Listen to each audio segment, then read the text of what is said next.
আমরা অনেক কোর্সগুলোর বিষয়ে জানলাম এবং ক্যাটাগরি ওয়াইজ বা এই কোর্সের ধরন অনুযায়ী পরবর্তীতে এই ফার্মেসি পেশার প্রধান আকর্ষণ বা ভবিষ্যৎ সম্ভাবনাগুলো আসলে কি? ফার্মেসি পেশার ভবিষ্যৎ অত্যন্ত সম্ভাবনাময়। আপনি জানেন যে বাংলাদেশে গর্ব করার মতো যে কয়েকটি বিষয় রয়েছে তার মধ্যে ওষুধ শিল্প তার প্রধানতম। একদমই।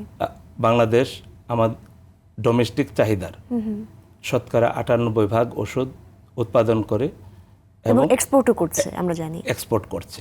তো এখানে এই যে ওষুধের উৎপাদন থেকে ডিসপেন্সিং, এই যে একটি লম্বা জার্নি, এই প্রত্যেকটা জায়গায় ফার্মাসিস্টের সরাসরি তত্ত্বাবধান লাগবে। যে নতুন একসময় ছিল ওষুধ নিয়ন্ত্রণ অধ্যাদেশ 1982, তারপরে এটা হালনাগাদ হয়ে ওষুধ ও কসমেটিক্স আইন 2023।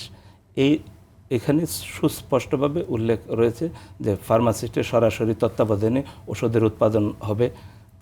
মান নিয়ন্ত্রণী ফার্মাসিস্ট, কেমিস্ট, বায়োকেমিস্ট এবং অন্যান্য রিলিভেন্ট সাবজেক্টের পেশাজীবীরা থাকবে। তারপরে ওষুধের যে ডিস্ট্রিবিউশন এবং ডিসপেন্সিং, মূল কাজটা আপনি যদি গ্লোবালি দেখেন যে ওষুধের ডিসপেন্সিং করে থাকে ফার্মাসিস্টরা। একটি ফার্মেসিতে ঔষধ 8টা ধাপে ডিসপেন্সিং করতে হয়। আমি যদি আপনাকে একটু বটম লাইনে বলি, যেমন বিশ্ব স্বাস্থ্য সংস্থার একমাত্র গ্রহণযোগ্য মডেল হচ্ছে ডাক্তার, ফার্মাসিস্ট, নার্স।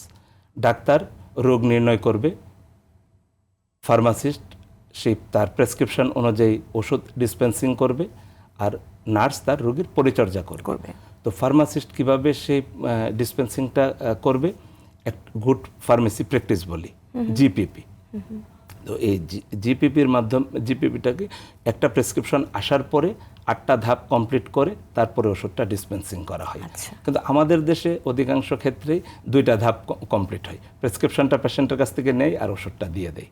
কিন্তু উন্নত বিশ্বে ফার্মাসিস্টদের মূল কর্মক্ষেত্র হচ্ছে ফার্মেসি, যেগুলিকে আমরা আসলে আমাদের দেশে ওষুধের দোকান বলি। আপনি জানেন যে বিশ্ববিদ্যালয় থেকে যারা সবচেয়ে মেধাবী, ভালো রেজাল্ট করে, সারা পৃথিবীতে একটা তাদের আকর্ষণ হচ্ছে বিশ্ববিদ্যালয়ের শিক্ষক হওয়া, একাডেমিক লাইনে যাওয়া, শিক্ষক হয়। আর শিক্ষকরা সবসময় শ্রদ্ধার পাত্র এবং ওই প্রফেশনটার প্রতি দুর্বলতা থাকে। তারপরে ফার্মাসিস্টদের একটা বড় অংশ কাজ করে হচ্ছে কমিউনিটি ফার্মেসিতে। এটাকে কমিউনিটি ফার্মেসি বলি, যেটাকে আমাদের দেশে আমরা ওষুধের দোকান মনে করি। এবং highly prestigious position north America, Australia and ইউরোপের দেশগুলিতে, ইভেন মিডল ইস্টে, আমাদের পার্শ্ববর্তী দেশসমূহে।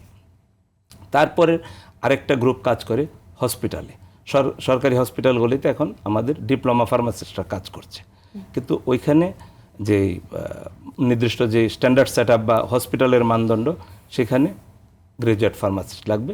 তো আমাদের যে স্বাস্থ্য ও পরিবার কল্যাণ মন্ত্রণালয় বাংলাদেশের সরকারি হাসপাতালে গ্রাজুয়েট ফার্মাসিস্টের পদ সৃজন এবং গ্রাজুয়েট ফার্মাসিস্টদের মাধ্যমে বিশ্ব স্বাস্থ্য সংস্থার মানদণ্ড পূরণ করে এই জনগণকে স্বাস্থ্যসেবা দেওয়ার জন্য কার্যক্রম চলমান রয়েছে।